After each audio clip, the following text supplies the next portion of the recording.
The radio crackled with static as Sarah Martinez wiped grease from her hands with an old rag.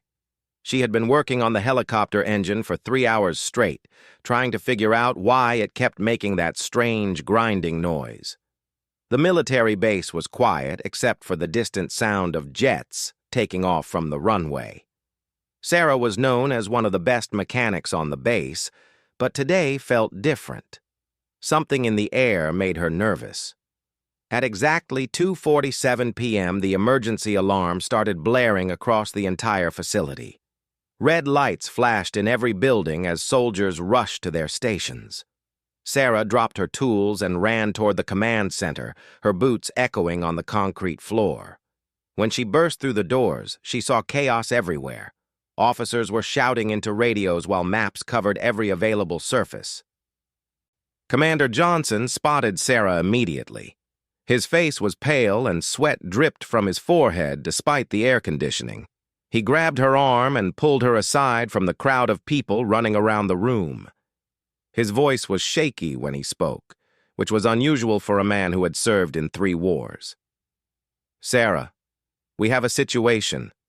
A passenger plane went down in the mountains about 40 minutes ago. Weather conditions are terrible up there with heavy fog and strong winds. The rescue teams can't get close enough with regular helicopters because of the terrain and visibility." He paused and looked directly into her eyes. "We need someone who can fly an Apache helicopter into those conditions." Sarah felt her heart skip a beat. She knew how to fix Apache helicopters better than anyone on the base, but flying one was completely different.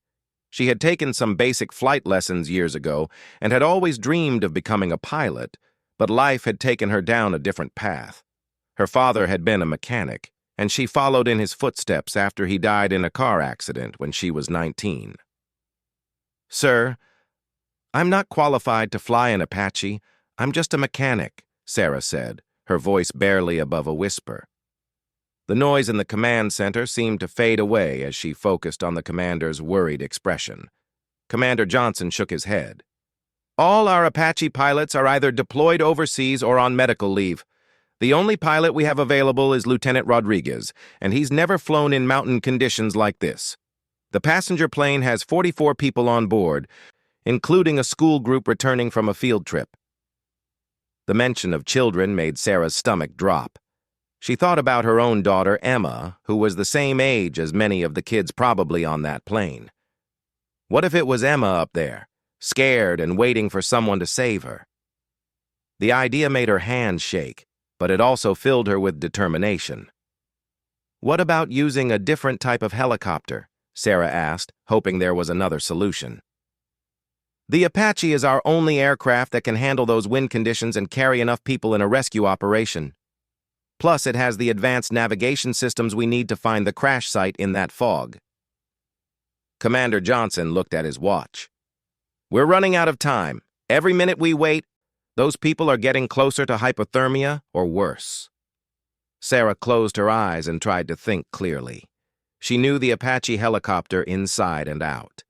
Every bolt, every wire, every system was familiar to her. She had spent countless hours studying the flight manuals during her breaks, fascinated by how the machine actually worked in the air. But knowing how something works and actually doing it are 2 very different things. The radio on Commander Johnson's desk suddenly came to life with a scratchy voice. "Base Command, this is Rescue Team Alpha. We've attempted 3 approaches to the crash site, but the weather is too dangerous. We can't get within 2 miles of the location. Request immediate assistance with alternative rescue methods." Sarah opened her eyes and looked around the room. Every person there was depending on her to make a decision that could save 44 lives. She thought about all the times she had imagined herself flying, dreaming about soaring through the clouds and being the hero who saves the day. Now that moment was here, but it was more terrifying than she had ever imagined. "If I do this," Sarah said slowly, "I need Lieutenant Rodriguez as my co-pilot. Even though he hasn't flown in mountains, he has actual flight experience. And I want the best weather tracking team monitoring conditions every second of the flight." Commander Johnson nodded quickly. Done. Anything else you need? Sarah took a deep breath and thought about her daughter waiting at home for her to return safely. She thought about the families of those 44 people who were probably praying for a miracle right now. Sometimes the person who answers the call for help isn't the most qualified or experienced. Sometimes it's just the person who cares enough to try. I need 10 minutes to check the Apache systems myself before we take off. And, sir? She paused and looked directly at the commander. I need you to contact my daughter and tell her Mommy is going to be a little late coming home tonight, but that I love her very much. The room fell silent for a moment as everyone realized what Sarah had just agreed to do. Then suddenly, people started moving with renewed energy. Phone calls were made, equipment was prepared, and Sarah found herself walking toward the helicopter hangar with her heart pounding so hard she could hear it over the noise of the base. The Apache helicopter sat in the hangar like a sleeping giant, its dark green body gleaming under the bright lights. Sarah approached it slowly, her mechanic's eye automatically checking every detail she could see. Lieutenant Rodriguez was already there, going through his pre-flight checklist with nervous energy. He was young, maybe 25, with short black hair and steady hands that betrayed none of the anxiety Sarah could see in his eyes. Ma'am, I have to be honest, Rodriguez said as Sarah climbed up to inspect the rotor assembly. I've only been flying for 2 years, and most of that was in perfect weather conditions over flat desert. These mountain winds and fog are going to be unlike anything I've experienced. Sarah paused in her inspection and looked down at him. Rodriguez, I've been fixing these machines for 8 years, but I've never actually flown one in a real mission. I think we're both in uncharted territory here. She climbed down and stood next to him. But I know every system on this aircraft, and you know how to make it fly. Together, maybe we can figure it out. The weather team arrived with laptops and monitoring equipment, setting up a temporary station near the helicopter. Dr. Chen, the lead meteorologist, spread out satellite images on a nearby table. The pictures showed thick gray clouds covering the entire mountain range where the passenger plane had crashed. The good news is that the wind speeds are decreasing slightly, Dr. Chen explained, pointing to various data points on her screen. The bad news is that visibility is still near zero in most areas, and we're expecting the temperature to drop another 10 degrees in the next 2 hours. Sarah studied the weather maps while thinking about the technical challenges they would face. Flying an Apache in those conditions would require constant communication between her and Rodriguez, with each of them handling different aspects of the flight. She would focus on navigation and systems monitoring while he controlled the actual flying. Dr. Chen, can you give us a route that avoids the worst of the wind shears? Sarah asked, tracing her finger along the mountain ridges on the map. I can try, but mountain weather changes quickly. What looks safe now might be dangerous by the time you reach that area. Dr. Chen pulled up another screen showing real-time wind patterns. Your best bet is to follow this valley here, then climb rapidly once you clear this ridge. But you'll need to be ready to change course if conditions deteriorate. As Sarah and Rodriguez continued their preparations, news arrived from the crash site that changed everything. A search plane had managed to get close enough to spot the downed aircraft, and they could see survivors moving around outside the wreckage. The passenger plane had broken apart during the crash, but the main cabin section remained intact. However, smoke was beginning to rise from one of the damaged sections. Commander Johnson's voice came over the radio with urgency. Sarah, we just received word that there might be a fuel leak at the crash site. If that ignites, we could lose everyone. You need to get there as fast as possible. The pressure of the situation hit Sarah like a physical weight. 44 people were counting on her mechanical knowledge and Rodriguez's flying skills to reach them before disaster struck again. She looked at the young pilot and saw her own determination reflected in his expression. They both understood that this was no longer just about rescuing people from a crashed plane. It was about racing against time to prevent a tragedy from becoming a catastrophe. "Rodriguez, let's run through the emergency procedures one more time," Sarah said as they climbed into the Apache. The cockpit was cramped but familiar to her from all the maintenance work she had done. Every switch, gauge, and display was exactly where she expected it to be. As Rodriguez started the engines, Sarah contacted the weather team on the radio. "Dr. Chen, we need constant updates on wind conditions and visibility. If you see anything dangerous developing, I want to know about it immediately." The helicopter lifted off the ground with a powerful roar that Sarah felt in her chest. As they gained altitude, the base below them grew smaller until it looked like a collection of toy buildings. Rodriguez's hands were steady on the controls, but Sarah could see tension in his shoulders as they approached the edge of the mountain range. "Visibility is dropping fast," Rodriguez announced through the headset. "I can barely see the ridge line ahead of us." Sarah checked the navigation systems and compared their position to the weather data. They were flying into conditions that would challenge even the most experienced pilots, but turning back now meant abandoning 44 people to an uncertain fate.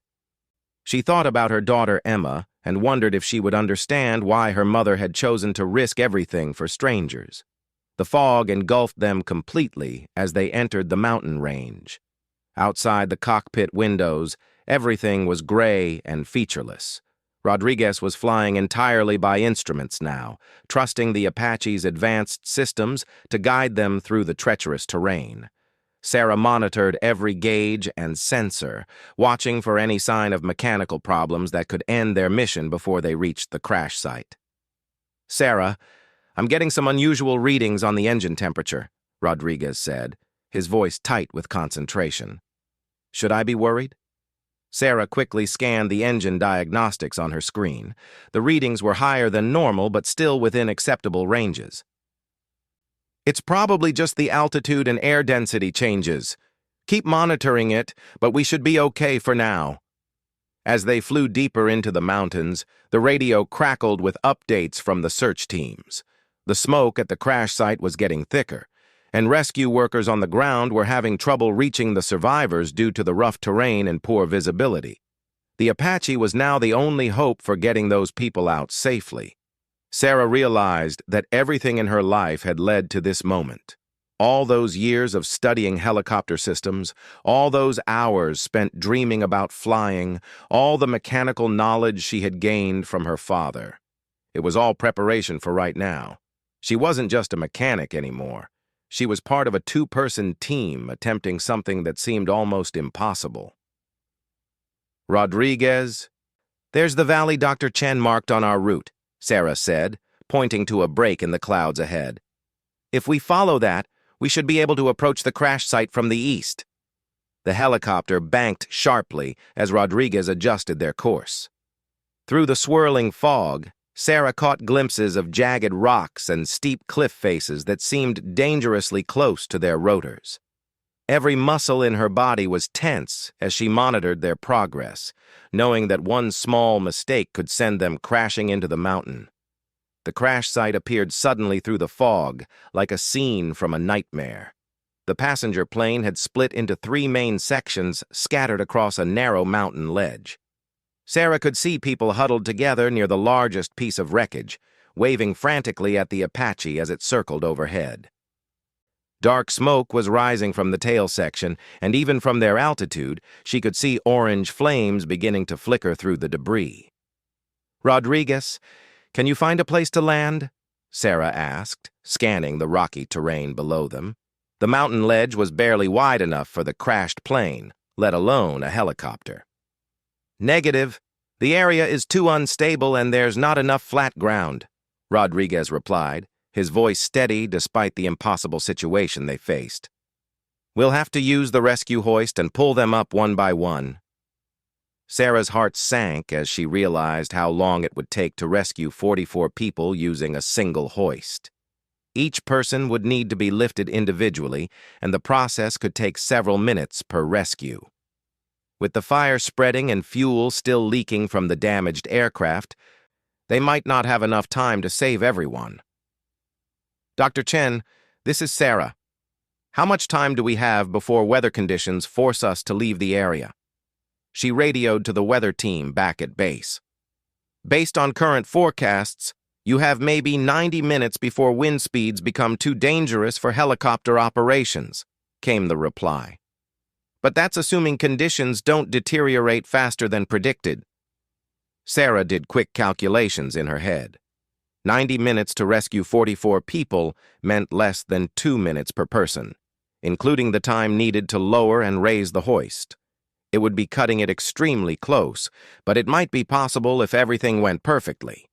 Rodriguez positioned the Apache as close to the crash site as he dared, fighting against unpredictable wind currents that threatened to slam them into the mountainside. Sarah prepared the rescue hoist system, double-checking every connection and safety mechanism. She had maintained this equipment countless times, but using it in actual rescue conditions was entirely different. "I'm going down first to help coordinate the rescue," Sarah announced, surprising herself with the decision. She had not planned to leave the helicopter, but seeing the chaos on the ground made her realize that someone needed to take charge of organizing the survivors. "Sarah, that's not safe. You're not trained for mountain rescue operations," Rodriguez protested through the headset. "Maybe not, but I'm trained to solve problems under pressure. And that's what those people need right now," Sarah replied as she hooked herself to the hoist system. "Keep the helicopter stable and trust me to get this done." The descent to the crash site felt like it took forever, even though it was only about 60 feet. As Sarah's feet touched the rocky ground, she was immediately surrounded by survivors, men, women, and children with cuts and bruises, all talking at once and looking to her for guidance. The school group Commander Johnson had mentioned was indeed there, a dozen kids between the ages of 10 and 12, all scared but surprisingly calm given the circumstances. "Everyone listen to me carefully," Sarah shouted over the noise of the helicopter rotors above. "We're going to get you all out of here, but we need to do this in an organized way. Children and injured people go first." A woman with a bandaged head stepped forward. She introduced herself as Mrs. Thompson, one of the teachers with the school group. "3 of my students are trapped in the middle section of the plane. We haven't been able to reach them because the metal is twisted and we can't squeeze through." Sarah looked at the wreckage and immediately understood the problem. The aircraft's middle section had compressed during impact, creating a small pocket where the children were trapped but alive. Getting them out would require more than just the rescue hoist. It would need mechanical expertise. "Rodriguez, lower my tool bag," Sarah radioed to the helicopter.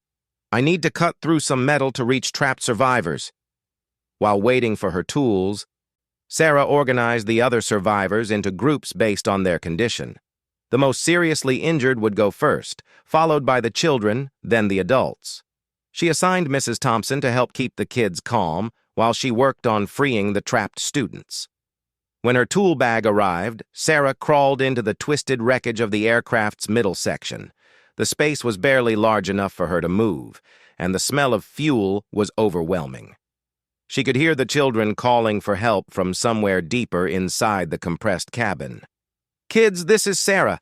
I'm here to get you out," she called into the darkness. "Are any of you hurt badly?" "My leg is stuck under something heavy," came a young voice from the shadows. "And Tommy hit his head, but he's awake."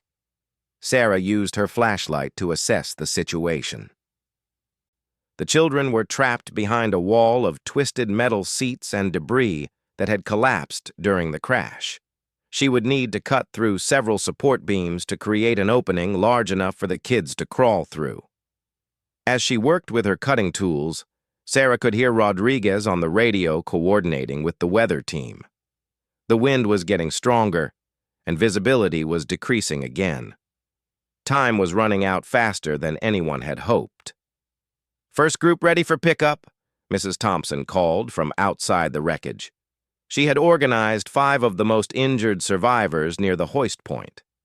Sarah paused her cutting work to help guide the first rescue. Watching Rodriguez skillfully maneuver the helicopter while maintaining the hoist position, she felt a surge of pride in their unlikely partnership. The young pilot was performing far beyond his experience level, and together they were accomplishing something neither could have done alone. One by one, the survivors were lifted to safety in the Apache.